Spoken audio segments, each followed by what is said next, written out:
ગુજરાતની ટોપ 10 પ્રાઇવેટ અને government colleges કે જેનું એડમિશન બોર્ડના 50% અને ગુજસેટના 50%ના આધારે થાય છે, તો એમાં તમારે એપ્રોક્સ કેટલા માર્ક લાવવા જોઈએ કે જેથી તમે એ સૌથી સારામાં સારી ટોપ નંબરની કોલેજ છે એમાં એડમિશન લઈ શકો? તો હું સૌથી પહેલા DAIICT કોલેજની વાત કરું તો બોર્ડની અંદર PCM નું ટોટલ તમારું એપ્રોક્સ 290 પ્લસ થવું જોઈએ, અને જો તમે CBSE ના વિદ્યાર્થી હોય તો 220 માંથી 210 પ્લસ તમારું ટોટલ થવું જોઈએ. ગુજસેટમાં તમારે 120 માંથી 115 પ્લસ માર્ક્સ લાવો ત્યારે તમે DAIICT માં એડમિશન લઈ શકો.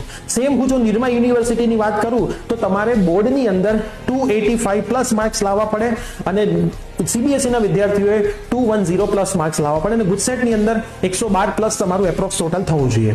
DDU ની હું વાત કરું તો DDU માટે તમારું બોર્ડનું ટોટલ 286 પ્લસ થવું જોઈએ. CBSE ના વિદ્યાર્થીઓ માટે એપ્રોક્સ 210 ની આજુબાજુ અને ગુજસેટમાં 110 પ્લસ માર્ક હોવા જોઈએ. LD એન્જિનિયરિંગ કોલેજ અમદાવાદની જો હું વાત કરું તો બોર્ડની અંદર તમારું ટોટલ 280 પ્લસ હોવું જોઈએ. CBSE ના વિદ્યાર્થીઓ 205 ની આજુબાજુ માર્ક્સ હોવા જોઈએ અને ગુજસેટમાં 105 પ્લસ માર્ક્સ હોવા જોઈએ. DVM ની આપણે વાત કરીએ તો બોર્ડની અંદર તમારા 280 ની આજુબાજુ માર્ક્સ ટોટલ થવા જોઈએ 300 માંથી. CBSE ના વિદ્યાર્થીઓ માટે 200 ની આજુબાજુ ટોટલ થવું જોઈએ અને ગુજસેટમાં 105 ની આજુબાજુ માર્ક્સ તમારા હોવા જોઈએ. MSc ની આપણે વાત કરીએ તો 285 ની આજુબાજુ તમારા માર્ક્સ બોર્ડના ટોટલ થવા જોઈએ. CBSE ના વિદ્યાર્થીઓ માટે અગેન 205 અને ગુજસેટની અંદર તમારું ટોટલ 105 પ્લસ ની આજુબાજુ હોવું જોઈએ.